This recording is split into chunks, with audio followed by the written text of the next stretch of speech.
pego algum insight e aí as coisas vão funcionando melhor. Tá bom. Tá. Eu te mandei... Esse projeto que eu te mandei, ele é mais ou menos tipo os ícones, os tópicos. E a partir dos tópicos, o que vai ser desenvolvido a partir nesses tópicos em específico. Algumas coisas a gente não pode mudar porque já está no comitê de ética. Então, eu não sei se é prudente que a gente mude, por exemplo, a metodologia que foi aprovada no comitê de ética. Então, eu acho que se eles baterem, eu acho que não vai funcionar. A revisão bibliográfica precisa ser mais aprofundada. Esse foi um dos pontos que no projeto do pós-doutorado da Fiocruz foi reclamado, assim, que reduziu minha nota. Então, fazer ela melhor e mais bem elaborada, eu acho que mais demorada, digamos assim, porque eu fiz ela muito rápida, porque também muito curta, porque também o espaço de texto era muito pequeno. No pós-doutorado nota 10 não tem limite de páginas de escrito no edital. Então, a gente pode explorar isso um pouco mais. Então, veja, o que eu tenho para te sugerir nem é nada revolucionário, não. Até porque, assim, o tema está aí, acho que está dado, né? É só uma questão de organização de ideias. Vejo que é assim que eu entendo. Até porque eu estou entendendo que a gente vai manter o projeto original. Com as adaptações, faz sentido a gente mudar. Então, assim, tudo que eu tenho aqui para te dizer é meramente uma organização de ideias do que propriamente... Então, a primeira coisa, só brincando, norte sem norte, não, vamos ser decoloniais, sul sem sul. Você que fica reclamando. Quê? Você já ouviu falar na Silvia Kusikanki? Não, Psicanque? Kusikanki. Não, Kusikanki. É um livrinho pequenininho que ela mete o pau no... Aqui, ó. Silvia Kusikanki. Eu vou levar ele para você ler um dia... E aí você lê só o último parágrafo, ela mete o pau nos decoloniais do Miolo, Maldonado Torres, etc., porque ela diz que eles exploram o conhecimento do Sul. Você falou. Sem dizer que o conhecimento é produzido pelo Sul, sem reconhecer a partir dos seus lugares confortáveis nas universidades no norte global. Sim. Ela dá uma... chama Silvia Riviera Kusikanki. Mas vamos lá. Sul sem sul para ser decolonial. Gostei. Vamos lá. Como é que eu fiz? Eu decupei as suas frases, porque eu acho que você fez um parágrafo, muitas coisas juntas. Eu acho que no encadeamento de ideias, eu acho que elas precisam estar separadas, mesmo que isso seja uma introdução. Sim. Você começa falando que a popularização da PrEP, peraí que eu me tirei que a popularização da PrEP transformou a maneira como as pessoas se relacionam sexualmente. Logo em seguida você fala, e por uma autoridade médica. O que está em vermelho é o que eu escrevi, tá? E o que está em preto é o que você escreveu. Aí pula lá para o verde. Por uma autoridade médica, influenciadora que disputa atenção com atores institucionais. Eu acho que você deu um salto. Sim. Então, você tem que dizer, acho que uma coisa você fala da popularização da PrEP, sim, falando da existência de uma tecnologia médica que impacta a rotina, os cuidados, sexualidade, relação com a doença. Explica o que é a PrEP e a dinâmica social biomédica da PrEP, massa. Aí depois só da PrEP. Aí depois você vai pular da PrEP, porque a existência da PrEP, ela está muito vinculada, como você sabe melhor do que eu, à existência de políticas públicas, né? Sim. Que é o que torna essa tecnologia acessível, seja como, digamos assim, uma medicação a tomar, mas seja também, que aí é o que está interessando mais para a gente, seja como informação, ou seja, ao que lhe dá existência. Como informação ou como comunicação?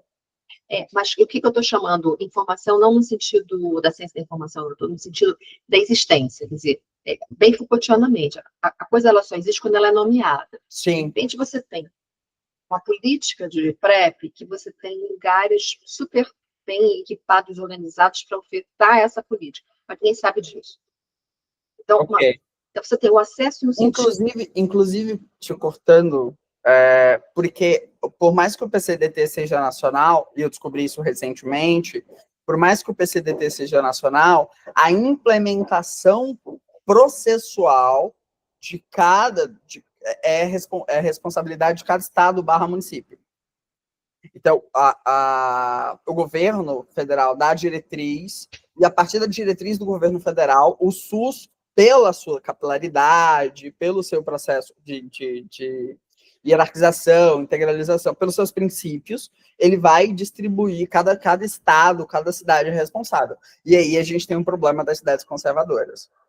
Sim, mas veja, aí você está falando, nós estamos falando duas coisas aqui.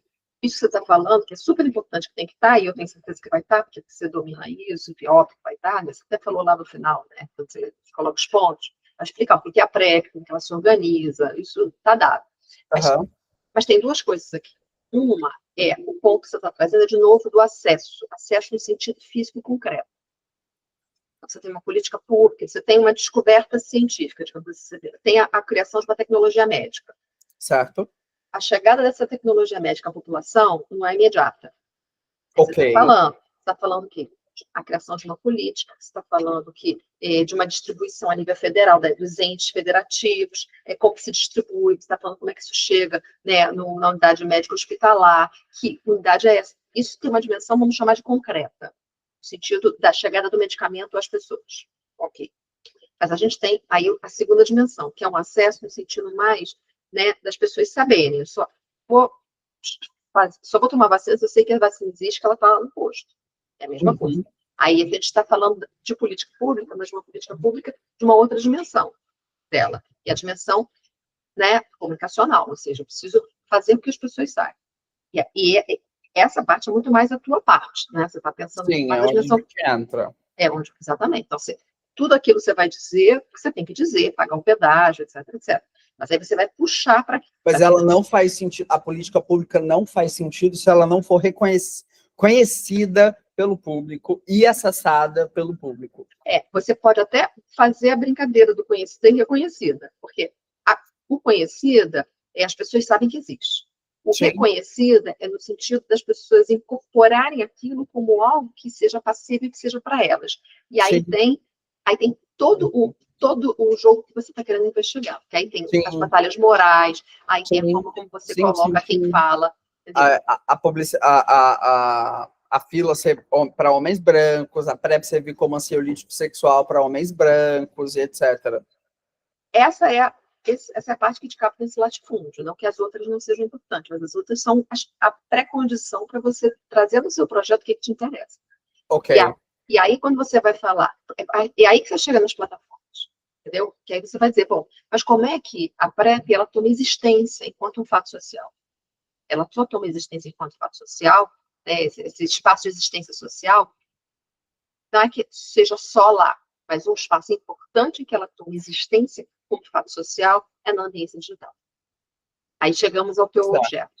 E aí nessa ambiência digital, o que você encontra? Você encontra médicos, você encontra ativistas, você encontra pessoas vivendo com HIV/AIDS, você encontra com várias categorias que você vai preencher aqui melhor do que eu, que passam a se expressar, né, em espaços de grande circulação e que passam a constituir essa ecologia, né, midiática, esse ecossistema midiático, melhor dizendo, é disso que você está falando, e passa a se constituir como atores sociais importantes. Aí que você chega nessa ideia de uma autoridade, de quem está disputando. Percebe, você deu um salto muito grande. Não sei se isso já estava na sua cabeça, ou se, porque a frase, para mim, ficou meio...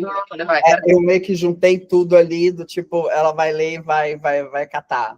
Tá? Então, assim, acho que você tem que construir essa linha de argumentação, e aí você entra para a especificidade, né? Uma vez que você introduz essa ideia de uma existência social, que é na ambiência digital, que é o grande espaço de debate público. Tem gente que vai dizer que é aquela coisa habermasiana, esfera pública, não precisa nem entrar por aí.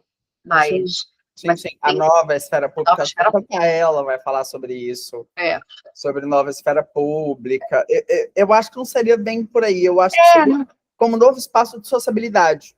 Sim. Eu acho que pode ser por esse caminho, como um novo espaço de sociabilidade em que as pessoas estão conectadas, e aí eu acho que isso entraria um pouco na lógica da plataforma, que é um texto da Elizabeth Saad, que ela vai falar sobre privacidade zero, que é, se você não estiver nas plataformas, você não existe. Sim. Porque você precisa das plataformas para ter acesso a um monte de coisa. Por exemplo, você precisa criar uma conta no Magazine Luiza para comprar um produto. Você vai fazer o quê? Criar a conta com o Google.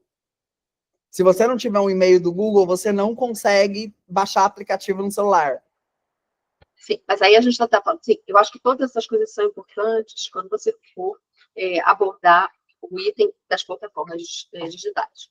Uhum. Mas a gente está falando de coisas, são várias coisas aqui. O debate público, né? Como que a política acontece no Twitter. Ok. Se mata, não mata, a polícia entra, não entra. Isso é uma coisa. Então, o debate que é o que o jornal fazia antes. Né? Sim. Você continua fazendo, mas aí pelas plataformas. A segunda coisa é a plataforma como espaço de sociabilidade. Certo. Que é quando as pessoas trocam. Eu descubro que o fulano está fazendo isso, eu descubro que ele está tomando PrEP, puxa, se ele está tomando, eu posso tomar também, porque ele é um exemplo, ele é um, sei lá, entendeu? É um espaço de interação social. O terceiro é o espaço de acesso a serviços, que é o que você está falando. A Magazine Luiza, é isso. A minha mãe, coitada, está excluída de metade das coisas que existem na vida, porque ela não sabe, né, se conectar, ela vai logar, login único, né? Então você está falando de várias dimensões que elas não podem vir juntas, elas têm que, quer dizer, elas podem vir no mesmo item, mas discriminadas com essa dimensão. Formas diferentes. Uhum. Ok, mas isso eu acho que não tem que ser aqui no início, não. Eu acho que isso vai um pouco adiante. Isso aqui a gente está pensando. Quando você for teorizar sobre as plataformas, porque eu acho que tem alguns elementos que você tem que destrinchar. Sim. Aí você chega na especificidade da plataforma, dos ambientes, algoritmos e políticas de moderação, filtro, ok.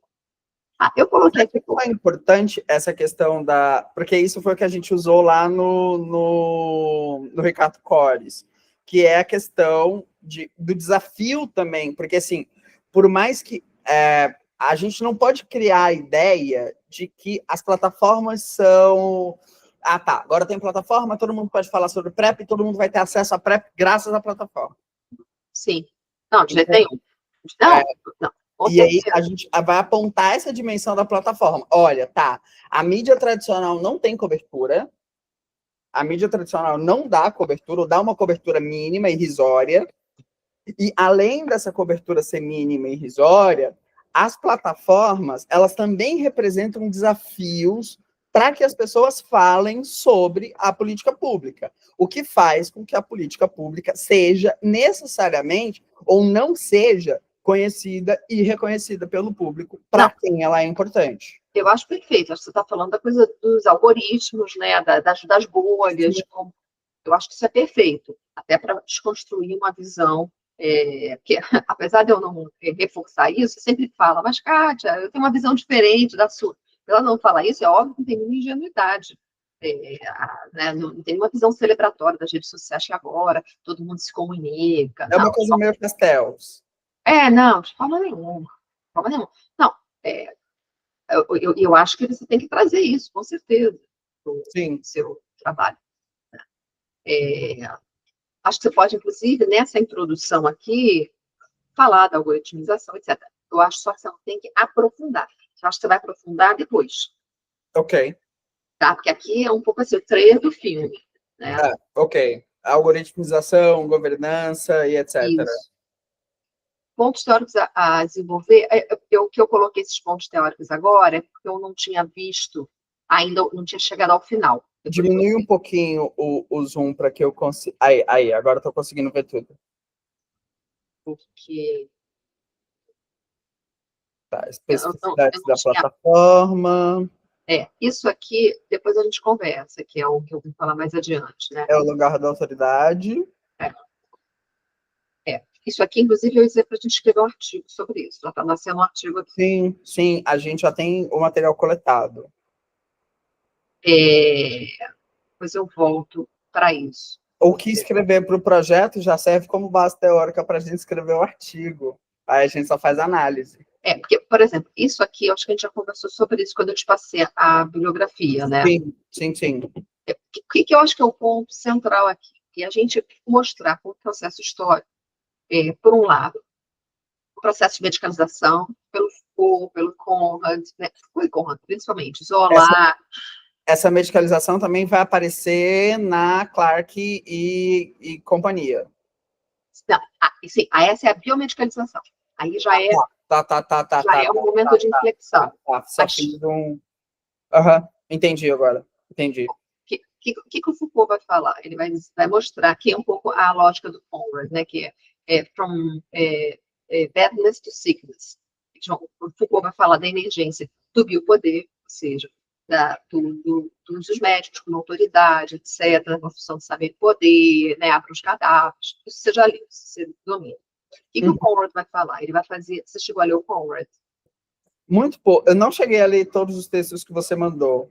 O que o Conrad traz? Ele é muito legal. Ele vai falar justamente como que, nesse processo de emergência dos médicos como autoridade, vai haver uma passagem, né, de uma série de elementos que eram considerados... Isso você sabe, você só não está dando nome ao hoje. Que eventos que eram considerados como sendo constitutivos, seja do mundo religioso, né, do pecado, seja do mundo da natureza, como algo que passa a ser da ótica da biomedicina. Então, antigamente, se você estava triste, né? Ou por causa dos seus humores, ou porque você estava... Se você gostava de homem, se você era um homem que gostava de homem, você estava possuído pelo pecado. Enfim, então, uma série de eventos na sua vida eram explicados ou pela natureza ou pela religião, né? O que é quase a mesma coisa, né? Porque a natureza era feita por Deus. O que acontece é que com esse processo de secularização e emergência do poder médico, uma série de elementos que eram considerados dessa forma passam a ser pensados circunscritos no campo da autoridade médica. Então, tudo, desde o ciclo natural da vida, nascer, você não nasce com a parteira, agora você nasce com o obstetra. Não é à toa, inclusive tem vários estudos que vão mostrar o surgimento dessas especialidades no século XIX. Não é à toa que elas surgem no século XIX. Elas estão, surgimento da medicina moderna. É a invenção um pouco também da invenção da medicina social, que o Foucault vai falar no século XVIII, final do século XVIII, começo do século XIX. Sim, que é uma medicina que interfere sobre a cidade, que interfere sobre o mundo, mas também, para além dessa coisa, dessa medicina que interfere sobre o mundo, a gente está falando de uma medicina que interfere sobre o indivíduo, sobre o corpo do indivíduo. Então, Sim. Você nasce... A biopolítica, ela atua tanto no sentido individual quanto no sentido populacional. Mas aí essa jurisdição começa a abranger muita coisa. Começa a abranger o que você come, começa a abranger seu sono, começa a abranger... E aí isso vai se expandindo, e aí os textos, tanto do Conrad como do Zola, vão falar isso. E como que o médico passa a estar... Antigamente você se confessava para o padre, né? Hoje você fala as suas coisas mais íntimas para o médico. Ele te dá acesso, imagina um homem tendo acesso ao corpo de uma mulher. Isso seria impensável, mas o médico pode. Então, assim, é essa expansão do lugar da autoridade do médico, que não é só porque ele fala, todo mundo obedece, mas... Tem um trecho na minha tese que tem uma citação do Agamben que o Agamben vai dizer que o médico chega num lugar onde nenhum outro rei chegou antes. O médico chega num lugar onde nenhum outro rei chegou antes.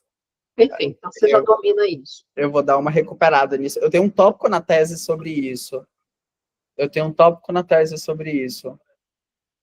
Aí o que o Freud vem? O Freud vem para dizer o seguinte, é isso tudo legal, né? Aí tem uma discussão bem longa, com Illich, que vai falar sobre o poder médico, né, a autoridade médica, então é o imperialismo médico, que ele vai dizer que é um marxista, que vai falar que os médicos ocupariam o lugar das classes sociais, então se vê como se fosse a burguesia, ter o lugar do poder, e nem precisa entrar pelo Illich.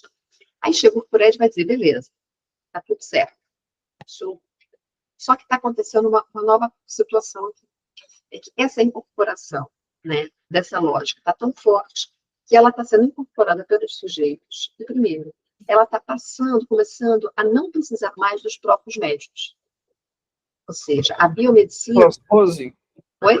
Nicholas Rose? O Rose, sim, o Rose também fala um pouco disso. Que ele vai falar que o sujeito se torna... É a questão do paciente expert. Sim. É um conceito que... Eu, inclusive, sugeri isso para uma aluna que falava sobre autismo. O paciente expert, ele se torna expert na sua própria doença. O Nicholas Rose... Não, mas antes a gente chegar no paciente expert. O paciente expert é um novo desdobramento. A gente está falando de uma medicalização desprofissionalizada. Ou seja, Sim. Não. Isso você está falando do indivíduo. Tem etapas. Primeiro você está falando do médico, quer dizer, etapas, né? Não é um linear, né? As coisas são mais bagunçadas, mas você tem imperialismo médico, você tem o lugar da autoridade médica, e aí você começa a ter a importância da biomedicina, mas a biomedicina não necessariamente vinculada ao médico. Então você começa a ter uma desprofissionalização. A desprofissionalização tem a ver com o médico. Não é que o médico não seja importante, ele continua sendo importante. Agora, o fisioterapeuta é importante, o psicólogo é importante, o nutricionista é importante. Quer dizer, você começa a ter essa incorporação. Mas a gente não está falando ainda do indivíduo. Está falando do paciente. Porque o paciente ele não é um profissional da saúde. Uhum. Aí você tem várias situações que acontecem. Né? Você tem o EIAL falando sobre o movimento de pais autistas, o movimento dos deficientes, nada de nós sem nós. Quando você começa a ter outras categorias, e começa a tensionar a autoridade médica, a biomedicina, dizendo, olha, você falou do autismo, você conhece esse texto do EIAL, que é a importância do movimento de pais questionando os psiquiatras e dizendo, opa, a nossa experiência, que é uma experiência que não passa pela biomedicina, ela é tão importante quanto isso que vocês estão falando. Às vezes o médico não sabe o que está falando, porque nós temos a experiência. E aí a categoria experiência passa a ser importante. Mas aí nós, uma experiência pessoal, no sentido dos próprios pacientes. Você está falando dos pais de autistas, por exemplo. Né? Dos ativistas. Os ativistas. Os ativistas, biossociabilidades, é por aí? Isso. E depois você vai ter... Depois não é que seja uma linha reta, de novo, tá? Essas coisas. Sim. Mas você tem uma outra inflexão, que é, por exemplo, o trabalho da Laís, que vai falar do autodiagnóstico de autismo. Sim. Você diz, não, a minha experiência, eu como pessoa, né, que vive com a doença, a minha experiência é tão ou mais importante que a experiência do médico. Então, esse lugar da autoridade médica, ela ainda existe. Ainda existe. Por isso que eu digo que não é linear. Mas ela vem sofrendo deslocamentos e vem sendo tensionada por outras categorias, e aí tem a ver com essas disputas, e aí por isso que esse é o debate da expertise, ou seja, que outros especialistas, e a partir de não categorias, mas de que fundamentos de autoridade essas pessoas pleiteiam para dizer, eu posso falar sobre isso porque eu tenho um saber. Não necessariamente vai ser um saber legitimado pela universidade. Pode ser um saber legitimado pela experiência como pai de autista. Então, tem uma discussão. E por que isso tem a ver com você? Porque quando você vai olhar para as redes sociais, essa é uma outra dimensão dessa discussão dos especialistas. Porque um dos elementos, não é o único, mas um dos elementos importantes na reconfiguração dessa autoridade epistêmica tem a ver com essa nova forma de circulação das informações. Isso tem a ver com o paciente expert, porque é o paciente que não está falando a partir da experiência só dele. Ele está falando a partir do momento em que ele pôde ler o artigo científico e discutir. Ele não está dizendo, eu tenho autoridade porque eu sinto dor aqui e você não sabe. Ele diz, eu tenho autoridade, eu sinto dor aqui e você não sente, e porque eu li o artigo A, B, C, D e F, eu sei tanto sobre aquela doença, entre aspas, como você, porque essa informação circulou. E essa informação circula por uma nova lógica de circulação de informações que tem a ver com a lógica das plataformas. Percebe? É diferente da autoridade de uma experiência, são modalidades de experiência diferentes. Sim. Então, isso dá um caldo para você discutir, porque isso você está querendo discutir nesse novo contexto.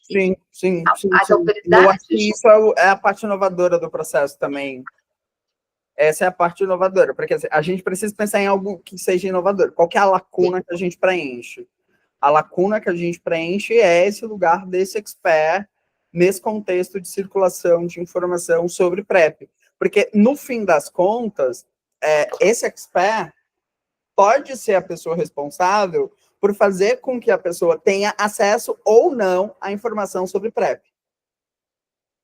Uma vez que a plataforma impede a circulação, uma vez que o governo não tem campanhas suficientes, digamos assim, para atender essa demanda, são essas pessoas que, em alguns casos, se transformam em influenciadores, em alguns casos, trabalham como comunicadores populares e etc., então, em alguma medida, popularizar a tecnologia preventiva e dizer, olha, a PrEP serve para isso, a PrEP é isso, a PrEP é aquilo, a PrEP é aquilo outro, que é aquela coisa que a gente fala, o Luiz, a gente já teve até uma certa discussão esses dias, o Luiz Barpi, que é o menino que fez uma tese sobre PrEP, ele estuda PrEP e aí ele fala que o usuário de PrEP é um usuário ativista.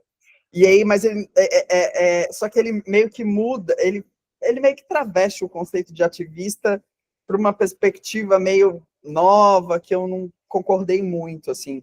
É tipo, é um ativista que não se... um ativista de sofá, como diria o crioulo. É um ativista de sofá, ele não faz movimento nenhum, ele vai lá na internet e ele digita. Eu prefiro o evangelizador, o usuário de PrEP como evangelizador, ele faz outras pessoas utilizarem a PrEP. E aí o evangelizador, ele tem o sentido de... Porque quem evangeliza convence. Ele tem uma função de convencimento. Ele não tem só uma função de informar, ele tem uma função de convencer a pessoa. Faz sentido para você? Total. Aí, mas isso já está entrando na análise. Sim. Que a gente está... Sobre o que é o seu projeto? O seu projeto é para pensar. Quem são as pessoas que aparecem? Quais são os argumentos que elas usam? Não é só o que elas falam, mas como elas falam. Quais são as estratégias de anunciação delas para capturar o espectador? E dentro disso, né, das várias outras coisas que você propôs, o que você está vendo? Como que esses lugares de autoridade eles vão se deslocando, eles vão fazendo um compósito. Quando o Ricardo Cori está lá, ele está falando, ele está vestindo o jaleco, quer dizer, ele está, ao mesmo tempo que está no papel do médico, ele está no papel do Silvio Santos, do entrevistador, não, do cara que faz, do entretenimento, né? Quer dizer, sim. da lógica do espetáculo, showman. do showman, ele percebe, ele está... Do palhaço, às vezes. Ele segue várias facetas, e nessas várias facetas ele utiliza dessas várias facetas para atrair a atenção do usuário. Ele joga com várias lógicas que estão presentes no mundo social. Entendeu?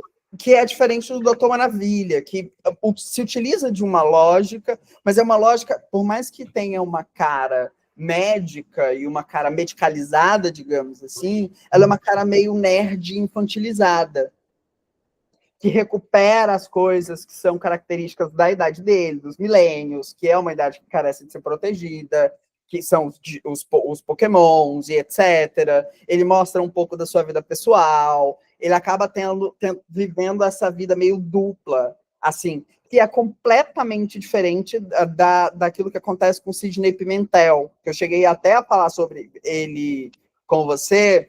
O Sidney Pimentel, ele é um pouco mais sério, ele é médico do Emílio Ribas, e aí ele é um pouco mais sério, ele cria as coisas e ele fala como um médico, e ele usa as suas credenciais como...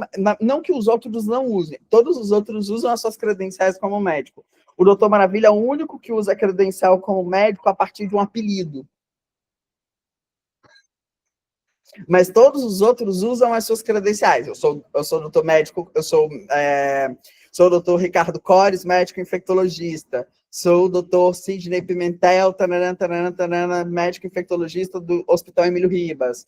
Então, eles usam, né, no caso dos médicos em específico, eles usam a sua chancela, digamos assim, e a partir disso eles performam uma coisa que nem sempre condiz com aquilo que se espera da chancela. E, nesse sentido, eles estão mudando um pouco esse lugar simbólico do médico, né? Sim, eles estão ressignificando. E por isso que eu acho que essa discussão da autoridade é interessante, porque aí, quando você chega e pega quais são os que têm a maior ressonância, ou seja, que tem maior engajamento, quando você fala engajamento, estou pensando, engajamento é o termo técnico, entre aspas, né, das redes. Mas o que isso, do ponto de vista do mundo social, nos diz? Isso nos diz que aquele discurso, que aquela foto, tem ressonância, chega às pessoas. Isso é importante, seja do ponto de vista uma ciência, de um cientista social, de entender como aquele fenômeno se dá, mas isso também tem importância do ponto de vista das políticas públicas, para entender quais são as pessoas que estão chegando mais próximas, e o que elas acionam que faz com que isso seja, entre aspas, bem sucedido. Então, do ponto de vista de justificativas de formulação de políticas públicas, eu acho que já está definido, entendeu? Já está pacificado. E aí, pensar não só os que... Acho que você podia até fazer algumas camadas de algumas faixas. Tem os nomes, tá me fugindo. São os mega influenciadores, tem os nano. Celebridades, mega... celebridade, mega... perdi Os também. nano, né? Nano são os menorzinhos, são os que têm de 1 a 10 mil seguidores, micro e nanos, e aí pode-se pensar nessas faixas, exato, pode-se pensar nessas faixas, e inclusive pensar em outras profissões também, eu acho que esse é um fato, assim, porque no caso da internet, há uma mistura, porque todas as pessoas usam doutor, biomédico usa o doutor, fisioterapeuta usa o doutor, e aí essa pessoa ela acaba se misturando com o médico. Mas ela usa ela não usa da credencial, ela não usa mas não é todo médico que usa da credencial. Mas há também esses outros profissionais que são prescritores de PrEP e que trabalham com a PrEP, que falam sobre a PrEP e que acabam, em alguma medida, eles acabam ou intensificando aquilo que fala o médico ou concorrendo com o médico, porque, pensa, a lógica das plataformas, de circulação das plataformas, é uma lógica neoliberal de competição. Você precisa ser um empreendedor de si mesmo, para que a partir desse empreendimento que você faz em si próprio, você consiga aumentar o seu número de seguidores, ter mais visualização, etc, etc, etc. Quanto mais atores, mais ruído, maior o volume de informações em circulação. Quanto maior o volume de informações em circulação, menor a possibilidade das pessoas terem acesso a todas essas informações. Então, esses outros atores, eles interferem também na autoridade médica. Faz sentido para você? Essa última parte, menos. É porque assim, tem muito, isso causa... É porque tem muita gente falando. Tem muita gente falando para pouca gente ouvir. Entendi. Entendeu? A disputa mais acirrada. Uma coisa é ter uma pessoa só falando. Exato. Não é a disputa. Essa disputa pela autoridade médica ou pela autoridade da medicalização, ali pela autoridade do expert, digamos. Essa é uma boa. Essa palavra que você está buscando, essa expressão que você está buscando, é uma boa dica para a gente pensar o que está em disputa, entendeu? Sim. Pela pesquisa. É pela autoridade médica, é pela autoridade... Essa pessoa que vai falar sobre PrEP, sendo um profissional de saúde, às vezes prescritor de PrEP, o que é muito comum, não é só médico que prescreve PrEP, esse indivíduo, essa pessoa, ao falar sobre isso, ela provoca um aumento da circulação de informações. E ao aumentar o volume de informações que circulam, diminui-se a capacidade dos usuários de receberem todas essas informações. Então, isso pode provocar uma certa confusão. Eu não quero usar a palavra infodemia, porque eu acho meio exagerado, assim, que a escala não é da infodemia. A escala também não é da infodemia, mas é porque há uma disputa, de fato. Há uma disputa por visibilidade. Aqui nós achamos o negócio.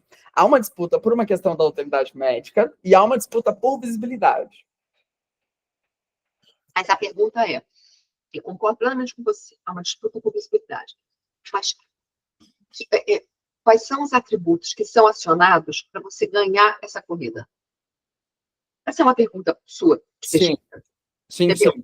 Eu ganho essa corrida, eu fico mais visível, porque eu encarno o papel do médico, aí todo mundo está afim? Não. Eu fico mais visível porque eu sou o palhacinho?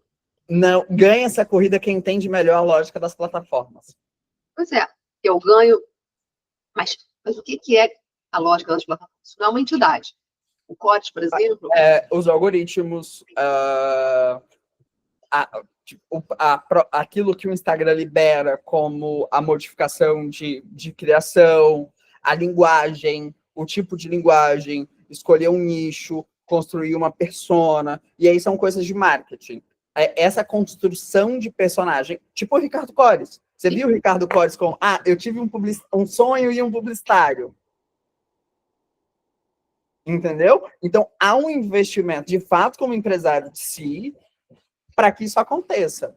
Sim, mas aí eu vou só te provocar, seu lado publicitário.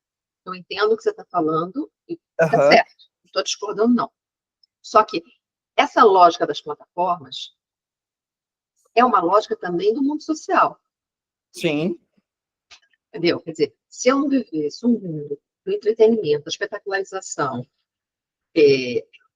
o que ia bombar de engajamento seria diferente. Então, eu concordo que tem tem uma forma de falar que é específica das plataformas, que tem a ver com a Affordancy. A Affordancy, né, te permite falar de um jeito e te proíbe de falar de outro. Né? Assim, sim. Não é dessa forma como eu estou falando, mas você está entendendo. Então, assim, é claro que tem uma agência da tecnologia. Isso eu acho que é perfeito. Mas, assim, eu acho que são essas camadas de análise que você vai ter que fazer. Tem uma agência da tecnologia, a mediação tecnológica, você tem uma mediação. Eu acho que a gente pode resolver isso com a questão de relação sociotécnica. A relação sociotécnica pela visibilidade e pela a questão da autoridade. E aí eu acho que a gente pode tirar o médico especificamente. A gente pode falar sobre medicalização enquanto um fenômeno cultural em que em que a PrEP emerge, em que esse tipo de comunicação emerge, porque se não houvesse a medicalização, se não houvesse esse processo de medicalização, o sujeito que usa PrEP não se reconheceria em risco para buscar PrEP. Ele precisa se reconhecer como uma pessoa em risco para que ele busque a PrEP. Esse é o primeiro ponto. A pessoa precisa, não tem como forçá-la a fazê-lo. Então, ela precisa se reconhecer. Isso é um sinal do processo de medicalização. Sim. Certo? Então, isso é um sinal do processo de medicalização. E aí, o que acontece? Esses profissionais, não só esses profissionais, mas todos esses experts, e aí a gente pode meio que dar criar camadas para cada um deles. Os médicos, os outros profissionais de saúde, as próprias prefeituras, os órgãos, as instituições, esses agentes, esses atores, todos esses atores, humanos e não humanos, eles vão disputar a atenção do usuário para que eles consigam, em alguma medida, convencer esse usuário a buscar pela PrEP. Mas mais do que isso, eles também querem construir uma comunidade em torno de si por conta da lógica dos influencers.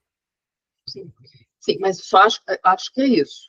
Acho que parte disso tem que estar no projeto e uma outra parte já é análise, né? Sim, a resposta já é análise. Mas acho que as perguntas são essas. Quer dizer, que atores humanos e não humanos, que é disso que a gente está falando. A gente está falando da mediação sociotécnica, né? Quer dizer, que seria os algoritmos, né? Mas também... Mas eu acho que a medicalização não está só na... Achei ótimo isso, né? No autoconhecimento, enquanto um sujeito em risco, isso é fruto da medicalização. Mas eu acho que a medicalização, nesse contexto da modernidade tardia, ela está num outro patamar. É justamente isso que ele está falando. Quer dizer, o lugar do médico está sendo disputado com vários outros lugares simbólicos. Uhum. Mas ele ainda assim é acionado. Não é à toa que o Ricardo Cores usa essa credencial. Só que ela não é mais suficiente. Ela precisa vir atravessada por outros elementos. Mas ela ainda é um elemento, ela ainda está no jogo. Ela ainda é uma peça desse jogo. Embora Sim. não tenha o lugar que ela tinha antes, agora está muito mais fragmentado, muito mais disputado, mas ela ainda é uma peça. Ela não é uma chancela única. Ela não é uma chancela que autoriza unicamente. Sim. Ela precisa de um conjunto. Sim. Se antes a autoridade médica era validada por um CRM único exclusivamente, hoje a autoridade médica ela precisa ser validada por esse elemento, mais um conjunto de outros elementos que são visuais, linguísticos, comunicacionais. Sim. A partir do qual esse sujeito, essa pessoa, vai conseguir visibilidade, construir uma comunidade e ter pacientes. Sim. Por isso que eu acho que falar um pouco desse processo é interessante, como não para dizer que esse processo é de hoje, mas como condição de possibilidade dessa disputa que a gente vive hoje. Sim. Acho que é uma boa. Eu acho que o projeto, para mim, está tudo aí, não tem nenhuma. Não sei por que você estava tão travado. O projeto tá um pouquinho travado. Aí tem um pouquinho do negócio da lógica das plataformas ali. Aí deixa eu te falar. Metodologia, tudo bem, não pode mudar. Os objetivos é o mesmo. Vamos para o objetivo mesmo, mas eu queria te sugerir mudar uma certa ordem. Tá. Por quê? A primeira coisa que você faz, você mapeia os influenciadores. Tudo que está em azul é que é texto seu, mas estava em outro lugar que eu tirei. Tudo que é vermelho, eu que estou falando. Em preto é você, tá? Ok. Então, eu subi. Primeira coisa que você faz, que foi o que você fez.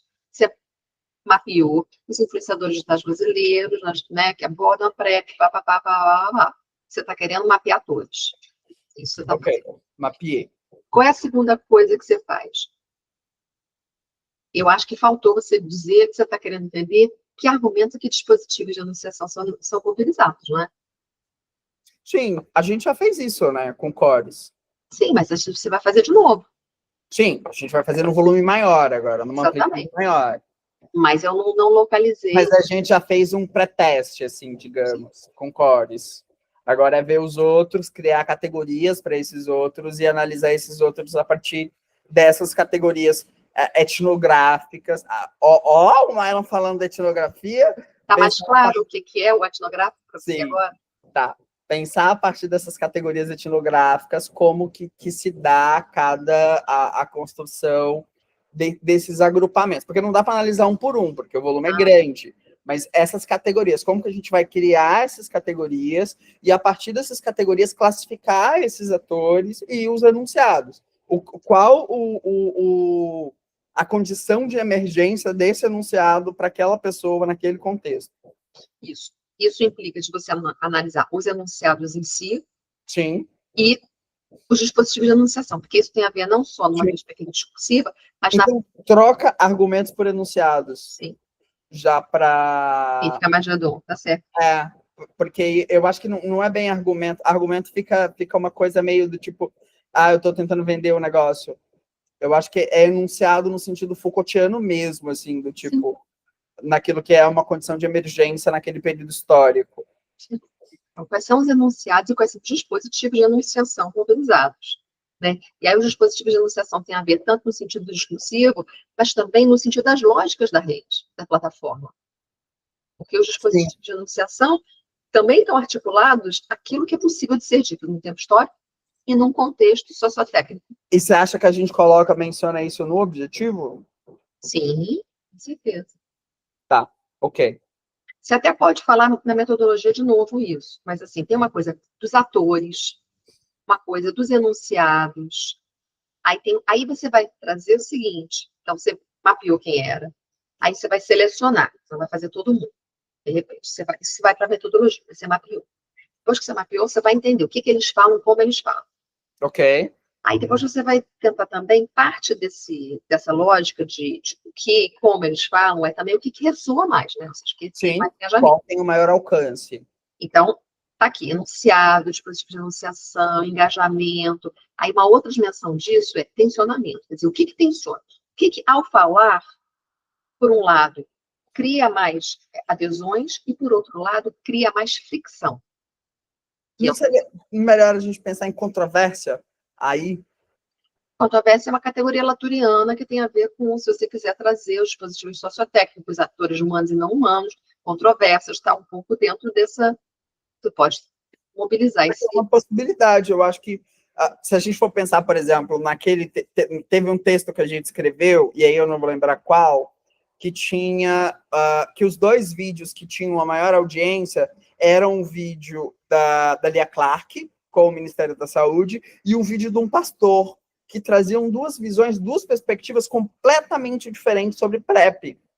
E aí eu não acho que isso seja um tensionamento apenas do discurso sobre a PrEP, mas de pessoas que discordam sobre a PrEP, entende? Existem, por exemplo, mulheres, e isso existiu no Twitter, pelo menos, eu tenho certeza, uma discussão... não é os maiores, aí embaixo, descrever as controvérsias. Eu entendi, tinha que subir. No Twitter, por exemplo, teve uma confusão, uma certa época, na época que liberou a vacina para HPV para usuários de PrEP, teve um problema porque as mulheres, as feministas, elas caíram matando, do tipo, tá liberando vacina de HPV para viado, mas não libera para mulher. Elas não concordavam, e aí não é uma questão de tensionar só o discurso, é uma questão de criar uma controvérsia, é uma disputa. Sim. Elas disputavam ali, eles discordavam, inclusive, com as perguntas, do tipo, não é para ter vacina de HPV para viado, quem tem câncer no colo do útero é mulher. Então, não, perfeito. Então você está mapeando, quem está falando? Você está mapeando o conteúdo, né, entre aspas, o enunciado e o dispositivo. Você está vendo desse enunciado e desse dispositivo o que ressoa mais por um lado e o que causa controvérsia por outro. Sim. A controvérsia é uma forma de ressoar. Sim, é um resultado daquilo que ressoa. Sim, mas tudo bem, acho que a gente tem que separar mesmo. Aí depois você coloca, isso aqui eu vou tirar porque a gente já foi. Já foi. As barreiras e desafios enfrentados pelos influenciadores digitais ao tentar disseminar a informação. Isso eu acho que provavelmente você vai pegar com entrevista, né? Isso é para pegar com entrevista. Esse é o ponto das entrevistas.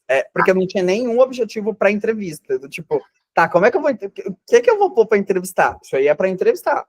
A gente tem o comitê de ética para entrevistar. E vamos levantar, são 12 influenciadores, vamos pegar esses 12 influenciadores e vamos perguntar para eles. E aí, quais que são os desafios para falar sobre isso? Eu tiraria propor soluções para ampliar a disseminação dessas informações. Eu acho que você pode provavelmente vai ter um campo de resultados. Uhum. Isso aqui é uma coisa prática, concreta. São resultados da pesquisa. Melhorar políticas públicas, que você vai entender quem são esses influenciadores e como chegar. Você vai identificar quais são as dificuldades, aí você vai tentar propor soluções. Entendeu? Isso aí está num campo de uma resolutibilidade que tem gente até que coloca em objetivos assim. Eu não coloco. Eu acho que é uma outra dimensão de discussão de objetivo. Uhum. Tá? Não objetivo de pesquisa. Recorta e coloca lá, então, lá no final para a gente ter essa informação. Então eu vou colocar aqui resultados esperados, porque é muito comum. Eu já tenho meio que resultados esperados ali. Peraí, deixa eu só colocar para colocar para os obstáculos.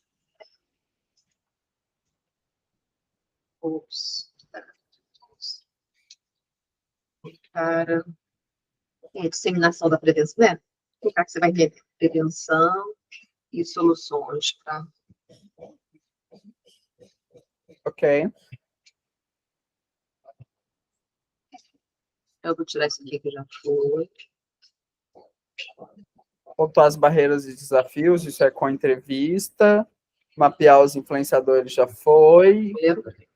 Identificar como as plataformas digitais e seus regimes modulam a visibilidade e a circulação. Lembra que a gente ficou naquela coisa de vai ver recepção, enunciação ou circulação? Eu acho que a gente está numa média entre enunciação e circulação, e eu acho que é interessante a gente pegar essas duas coisas.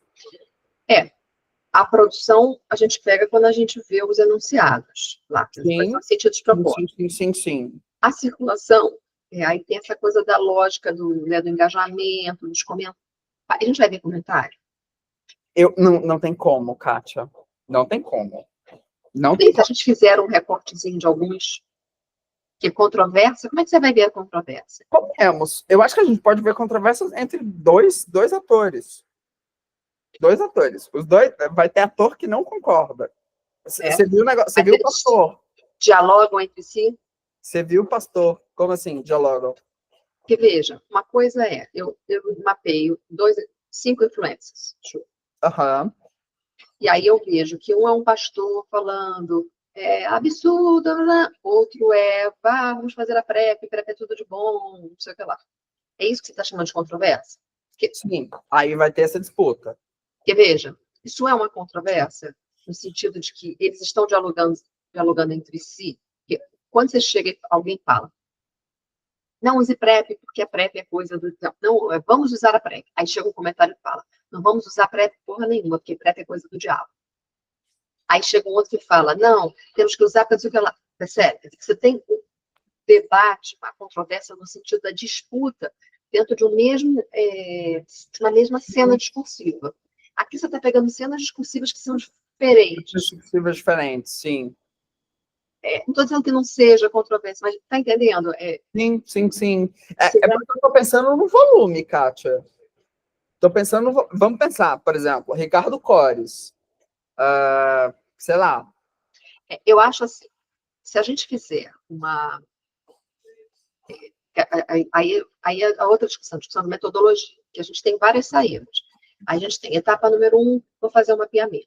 Etapa número 2, vou fazer uma amostra entre os mega, né? Tá me fugindo o nome. Os mega, os meso e os nano, micro. Os nano e os micro. Entendeu? Aí eu vou, que também pode ser interessante, identificar quais são os perfis dos que bombam, quais são os perfis que não bombam, mas estão no nicho, entendeu? O que eles falam, como eles falam. E aí ver cada um. Eu acho que a própria definição e aí isso está na minha cabeça já tem algum tempo, a própria definição de algoritmo, no caso de algoritmo não, de influencer, no caso de comunicação e saúde, é modificada. Porque se a gente for pensar na Chris Sobdin e na Kawai, elas vão pensar que o influencer, ele é uma pessoa que está necessariamente ligada a um processo de trabalho de plataforma, de receber em troca daquilo, ter uma publicidade e etc. O comunicador em saúde, em alguns casos, o caso do Ricardo Cores, por exemplo, há isso.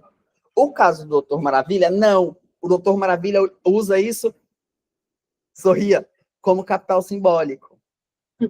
Você ama Bourdieu. Você ama Bourdieu, Milo. Eu estou lendo o livro do Christian Laval para entender o negócio do neoliberalismo, porque o Christian Laval vai do neoliberalismo do Foucault, porque ele vai falar sobre a biopolítica e o meio. E aí eu estava, tipo, vou dar uma recuperada, e eu nunca li isso, assim, tudo sobre biopolítica organizado por alguém só sobre biopolítica. E aí eu falei, tá, vou ver o livro do Christian Laval, e aí o livro do Christian Laval é o liberalismo para o Foucault e para o Bourdieu. Mas eu não vou ler o do Bourdieu, não, vou ler só o do Foucault. Entende? Então, eu acho que, e assim, outros comunicadores, eles vão aparecer não necessariamente para receber algum dinheiro, mas eles vão aparecer para ganhar capital social. Eu não tenho outra palavra. Para ganhar capital social, para construir comunidade, para ganhar pacientes. Olha, eu acho que... Peraí, deixa eu ver aqui. Não está aqui, não. Eu acho que você... anunciadores, contexto de anunciação. Eu acho que você pode discutir essas categorias de influências. Peraí. Influências, categorias e especificidades da saúde. Eu acho que isso é um debate quentíssimo. Porque eu acho que isso muda o jogo dos influencers. E, assim, mais do que isso, principalmente para o público da geração alfa e beta, os nascidos pós-95, quem nasceu pós-95, eles não acreditam mais naqueles influencers da mesma maneira que se acreditava lá no começo, quando se começou com as influencers que eram influencers da moda, Boca Rosa, a Graciane Barbosa, etc. Mayra Card. Então, tem algumas pessoas que ainda acreditam nessas pessoas, claro, de outras gerações. Mas essas gerações mais jovens, elas querem uma relação com o influenciador, que é uma relação mais próxima, mais real, uma relação mais autêntica. E aí, a noção de autenticidade para essa geração é diferente da noção de autenticidade que a Crystal Abdin vai mobilizar. É diferente da noção de autenticidade que a Kawai vai mobilizar. Então, eu acho... Só que, assim, essa é uma discussão longa. Isso dá um artigo. Isso dá um livro, né? Isso dá uma tese de doutorado que está falando aqui. Tudo bem, vamos lá. Uma coisa de cada. Bom, se forem 3 anos, a gente chega ao final. A gente pode produzir. Eu tô disposto a produzir, Kátia. Eu tô com a data do livro da Fiocruz anotado aqui, ó, na minha parede. Mas aí se eles não pedem só uma intenção, eles pedem o original, manuscrito. Sim, eu sei. É para 2026. Bom, vamos lá. Vamos. É para 2026. Eu vou ter 3 meses de intervalo aí, ó. Quem sabe? Então, eles toda hora têm chamada. Eu acho que a gente vai produzir isso. Se não for do ano que vem, no próximo ano, com certeza você consegue. Vamos tentar. Mas vamos lá. Qual era a minha pergunta aqui? Só queria entender, você quer tentar investigar como que as plataformas digitais e seus regimes algorítmicos modulam a visibilidade e a circulação dos discursos sobre a prévia. Isso já está contemplado quando a gente vai tentar entender dispositivos de enunciação, a coisa das affordances, quer dizer, como eles falam, é isso? Ou você está querendo uma coisa mais, como é que eu vou dizer, mais no sentido, por dentro mesmo das redes? Lá, quando a gente fala sobre enunciação, etc., etc., etc., a gente está vendo o que eles falam, certo? O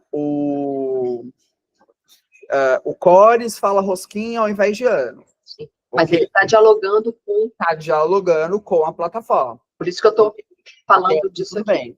Até aqui, tudo bem. Agora, aqui, a gente vai pensar numa dimensão de algoritmo,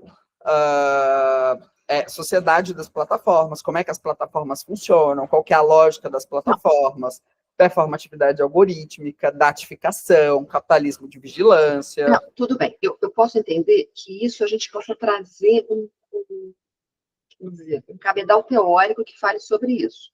Ok. Sim. Entendo. Estou perguntando, mas isso não é um pressuposto teórico. Isso aí você está se propondo a investigar isso. Quer dizer, eu não sei fazer isso. Você sabe, todo mundo diz que os algoritmos são opacos, que a gente não sabe como que a gente mapeia. Então, assim, uma coisa é dizer que os algoritmos são opacos. Isso a gente vai dizer. Outra coisa é dizer, olha, eu vou investigar como que os algoritmos funcionam para o Ricardo Cores. Entendi o que você quer dizer. Mas a gente pode fazer isso a partir das políticas de governança da plataforma. Então, isso a gente pode estudar aqueles termos de consentimento, como é que chama aquele negócio? Termos de consentimento, análise daquilo. Isso tudo bem. Porque lá vai explicar a lógica das plataformas, lá deveria explicar a lógica das plataformas, os seus regimes talvez, ao invés de regimes algoritmos, regimes de governança. Aí já fica melhor, porque percebe? Está entendendo o meu ponto? Sim. A gente não vai conseguir estudar o algoritmo em si. Vou ver, pegando o Ricardo Cores só como exemplo, como é que o Ricardo Cores, esses enunciados circulam e o que faz com que eles vão para determinados grupos e não para outros? Se o Leandro tivesse dado retorno, o Leandro dava para resolver isso aí. Leandro, que Leonardo Nascimento? Leonardo Nascimento. Leonardo Nascimento estuda exatamente isso. Mas eles sabem fazer isso porque... Eles mexem com isso, eles programam o código. Tanto que quando ele conversou comigo, ele perguntou, você tem GitHub? Eu falei, não tem GitHub. Quando eu fui olhar o GitHub do grupo, eles têm o código, eles criam o código para rastrear o algoritmo e as mudanças do algoritmo. Mas isso é um conhecimento muito específico. Eles estudam as linhas dos algoritmos. Entende? Ele pega o código do algoritmo e vai estudar a linha do algoritmo. Quando aquilo muda, de que forma que aquilo muda, como que aquilo impacta direto ou indiretamente. Claro, eu consigo pegar o JSON do código do Instagram, te mostrar o JSON do código do Instagram, você vai ver bonitinho. Tá, agora... Então, eu acho que você tem que mudar isso, porque tá te induzindo o leitor a achar que... Induzindo o leitor a achar que eu vou estudar o regime algoritmo, no sentido de estudar o algoritmo, mas talvez seja o regime de governança, porque aí a governança envolve os termos de uso, os termos de uso,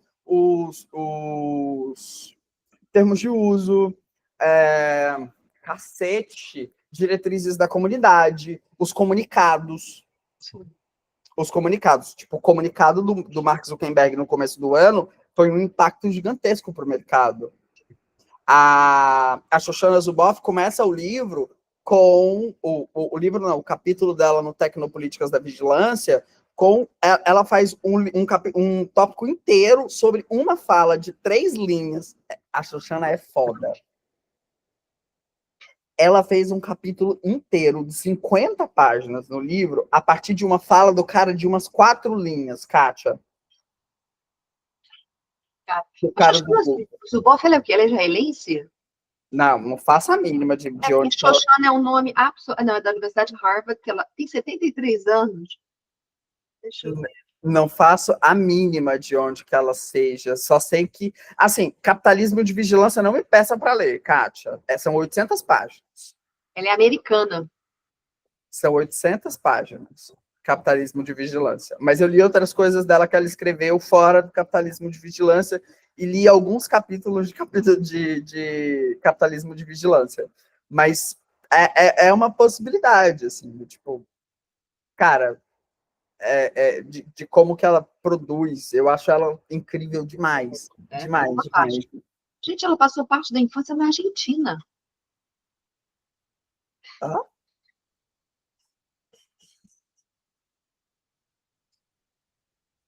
Tá aqui do lado e nós nem vimos. Não, parte da infância, eu não sabia. Então, eu tô falando, tá aqui do lado e nós nem vimos. Mas ela é, como é que chama? Ela é americana.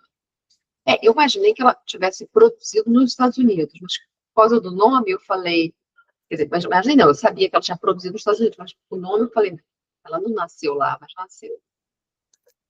Tá, e aí eu fiz uma base de construção de referencial teórico. Eu acho que a gente pode começar por aí, mas aí aquelas coisas que você mencionou antes vão se tornar um referencial teórico, aí eu não entendi agora. Eu pensei, referencial teórico, você está falando... porque eu tinha indicado... referências. Outra coisa é o debate teórico, do debate teórico, né? Não, eu tinha colocado aí o referencial teórico do tipo, do que eu ia falar de cada uma das coisas. E aí, aquilo, já com os autores, o que era o que ia falar cada tópico, etc., com os respectivos autores e tudo. Só que aí você trouxe uma outra coisa lá em cima, que aí me parece muito mais, tipo, o referencial teórico a se discutir. O que acontece?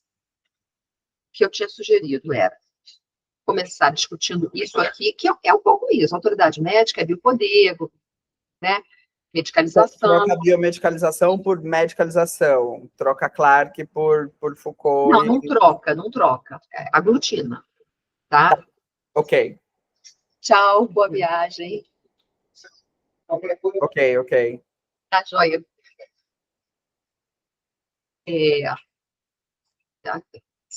A gente aglutina, tem Foucault aqui, o debate é mais ou menos o mesmo, é só angulação, entendeu? Assim, às vezes a gente enfatiza uma coisa, mas é mais... Conrad, Zosarnelli, Peterson e Lupton, que vão falar sobre biomedicalização também. Isso. Então, a base tá a mesma, assim, só que você me deu uma mudança de perspectiva de como tratar isso em termos práticos. Isso. Já valeu. Aí Tá. tem a parte que eu falo discutir a lógica das plataformas. É isso aqui, plataformização. E governança.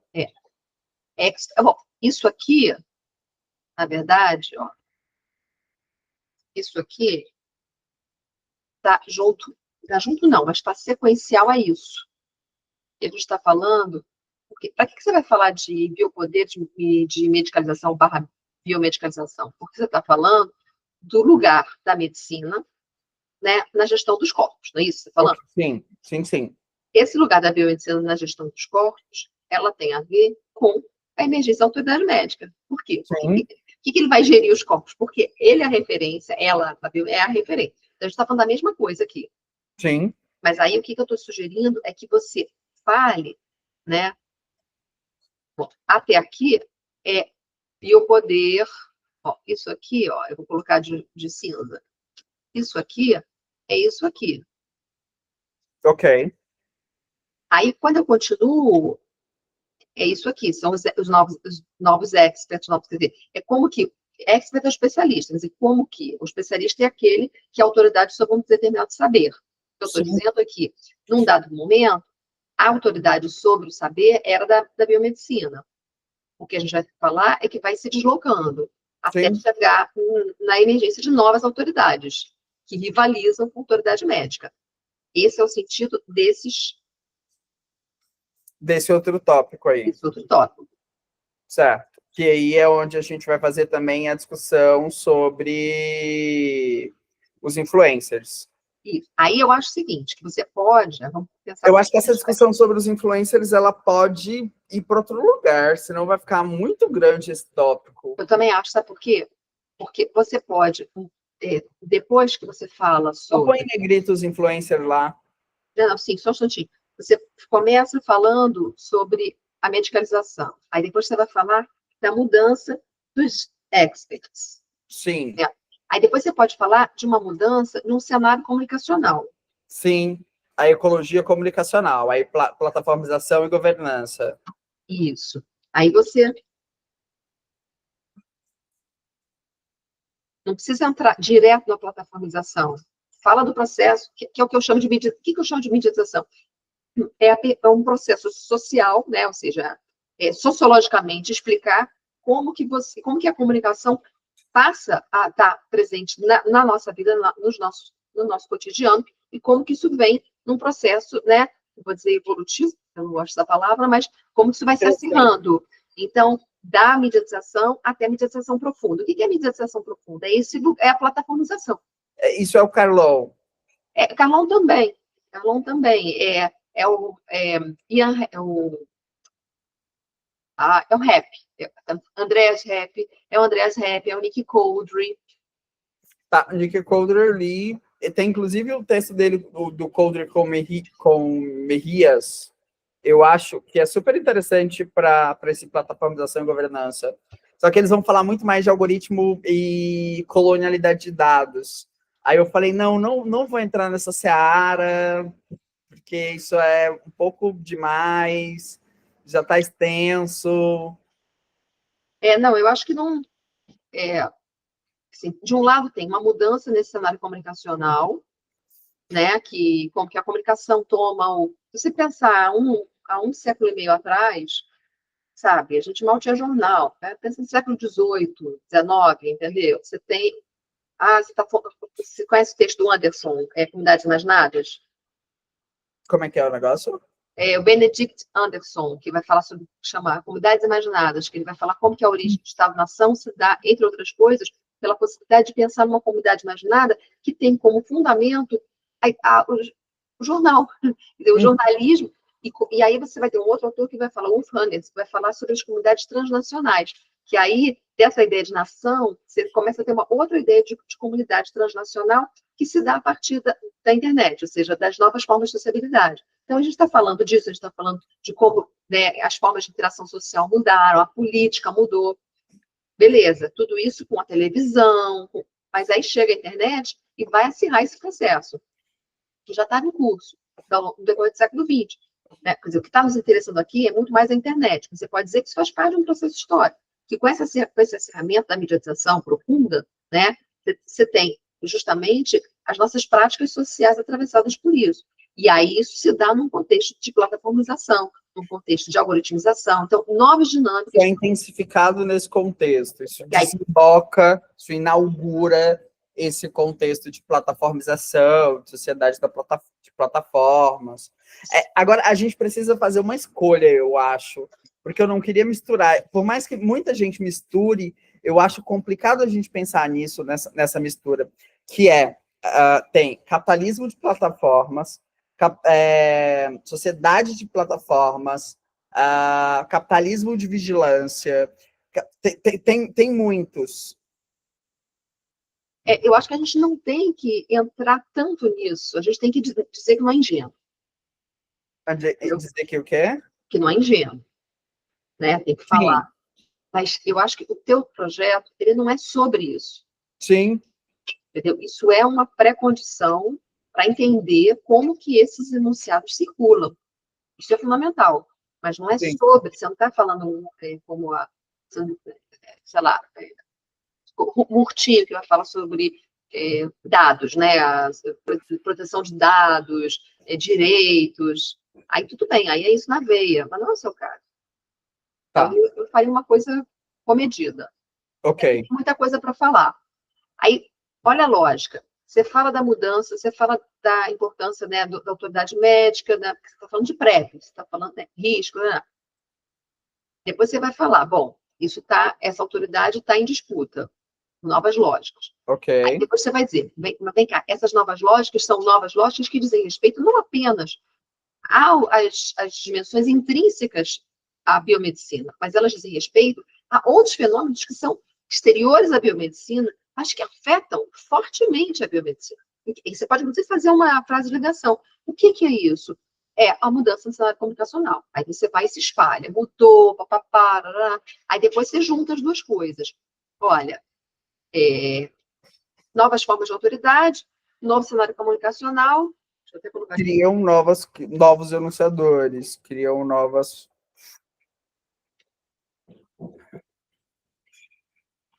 Novo cenário comunicacional, novos enunciadores.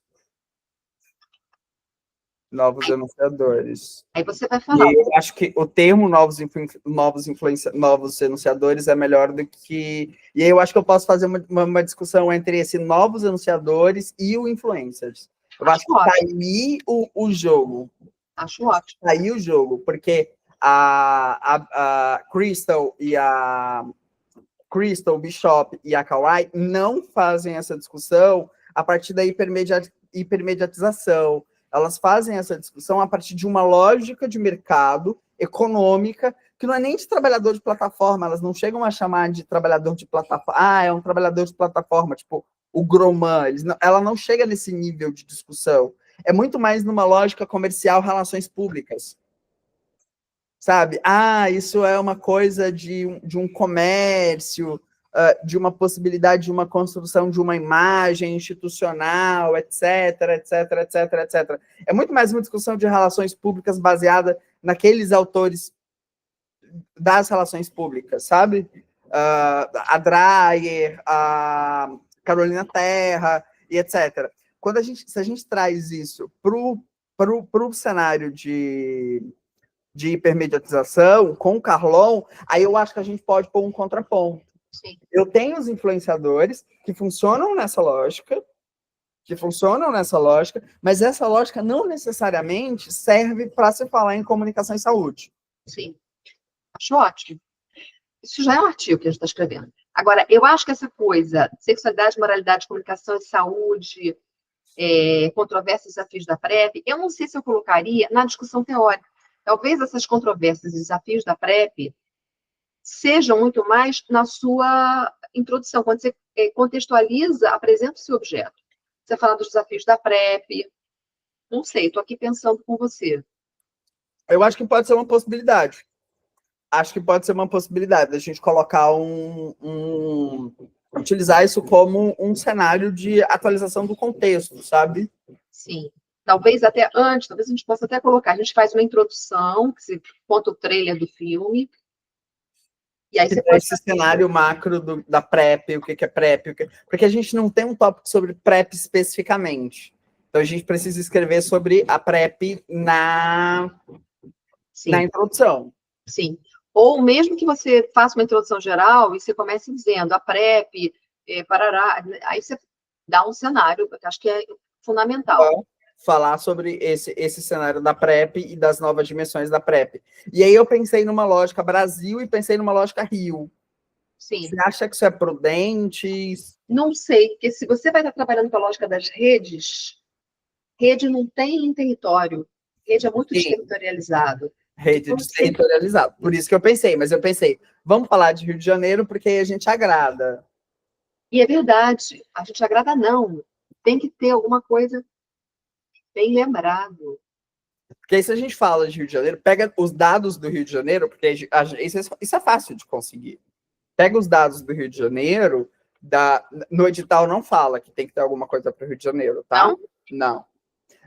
Mas se a gente fala do Rio de Janeiro, da quantidade de casos, da quantidade do crescimento de casos, da inação do Estado com relação a isso, de como existem cidades que o número de distribuição as unidades de distribuição de medicamentos é mínima, tem cidade com usuário, tem cidade que não tem usuário, e aí não se sabe se essa cidade... Aí eu não fiz o cruzamento, eu olhei isso rápido, mas não sabe se essa cidade não tem usuário porque a cidade não tem unidade de distribuição de medicamento ou se a cidade não tem informação sobre PrEP. O que também é possível, os dois casos são possíveis. O meu medo de você focar muito no Rio, que se você foca no Rio, tem que ter uma lógica de objetivos para o Rio, entendeu? Entendi. Não, mas não seria uma coisa de focar no Rio, seria de mencionar o Rio, colocar o Rio no contexto. Não, tudo bem. Qual que é o Rio no contexto do HIV/AIDS e da PrEP? Tá, coloca que isso é importante, no sentido de por que é importante. É importante porque entender essas lógicas pode auxiliar numa atuação, no enfrentamento a nível local. Exato. Colocar o Rio Tá, eu vou colocar o cenário do Brasil no HIV/AIDS e dos da PrEP, esse é um ponto importante, e colocar o cenário do Rio de Janeiro, colocar um cenário local. O que acontece no cenário local? Porque senão eu acho que ele fica meio deslocado, do tipo, tá, é uma pesquisa nacional, internacional, etc., e o Rio? Então, se a gente localiza o Rio no número de pessoas que têm HIV/AIDS, no número de novas infecções, no número de usuários de PrEP, tudo isso eu acho que pode ser um fator que vai dar uma enriquecida, assim, no sentido de localizar o trabalho no Rio de Janeiro. Eu acho que... A metodologia eu não colocaria aqui, não. Eu colocaria depois. Colocaria no final dessa discussão. Antes dos resultados esperados. Tem aqui, resultados esperados. Metodologia, você começa com a introdução, aí tem que ter a justificativa. A justificativa eu estava pensando em colocar no... A justificativa não é para o projeto, não. A justificativa é para o projeto de pesquisa. Mas todo projeto tem que ter justificativa. Você está falando o quê? Isso aqui são os campos que eles trazem, é isso? A justificativa é para o seu projeto. Tá. Então eu mexi na como é que chama? Peraí, deixa eu confirmar isso aqui. Porque são duas coisas. Você vai mandar um projeto e você vai preencher os campos que eles pedem. Sim.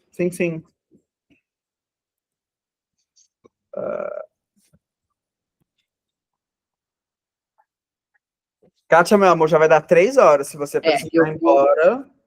Eu vou até... Você tá aí sozinha, né?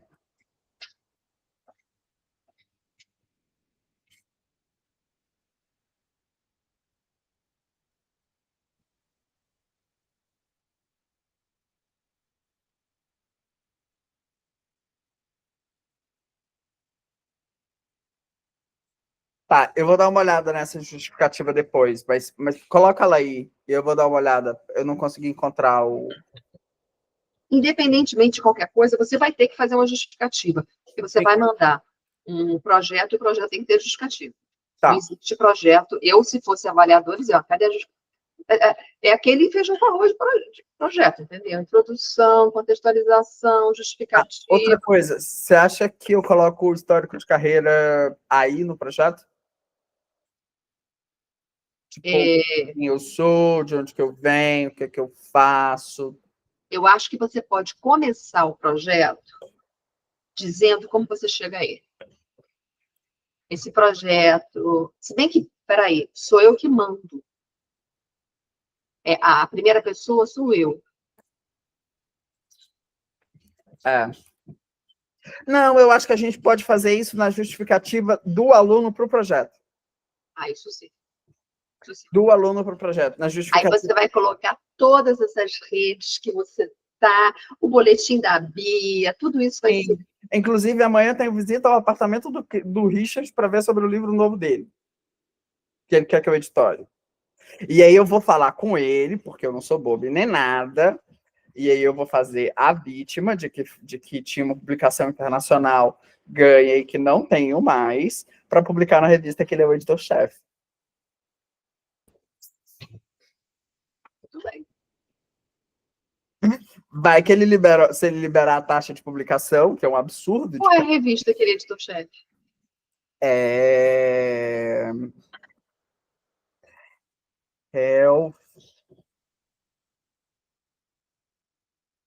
Ai, peraí. Richard Parker, revista, editor. Cara, cadê a revista? É uma das Facebook. Ele é editor-chefe da revista.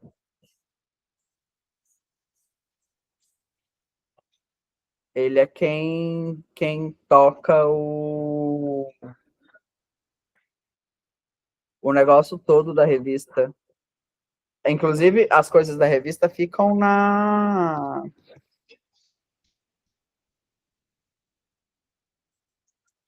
Eu acho que é Global Public Health.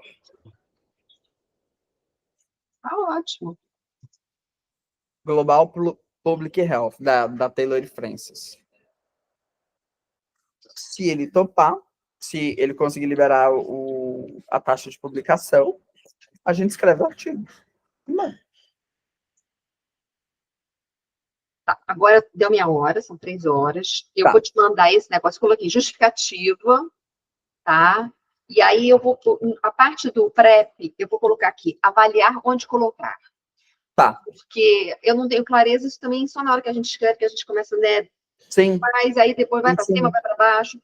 Sim. Entendeu? Ou, de repente, coloca, faz uma introdução mais gordinha, ou então, depois que você fizer uma introdução, você fala o cenário da PrEP. Aí faz uma coisa específica, porque tem importância, tem que trazer mesmo. Sim.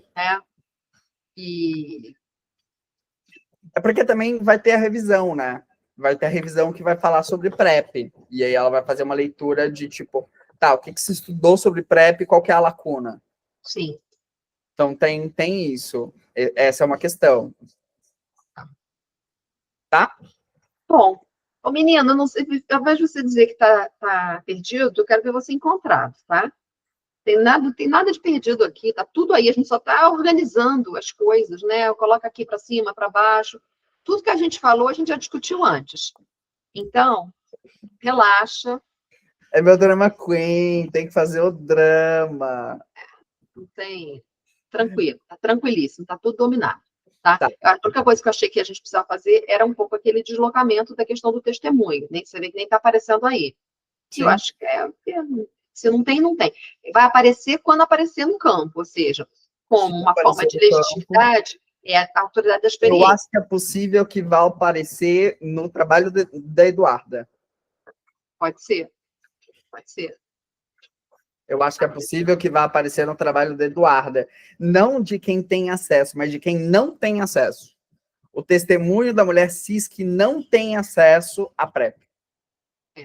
Aí Interessante. Aí a gente vê. Conforme aparecer, a gente incorpora e teoriza, etc. Mas, Tá. Vou mandar para você agora. Obrigado. Imagina, querido. Vou ficar esperando. Tchau, tchau. Praticamente.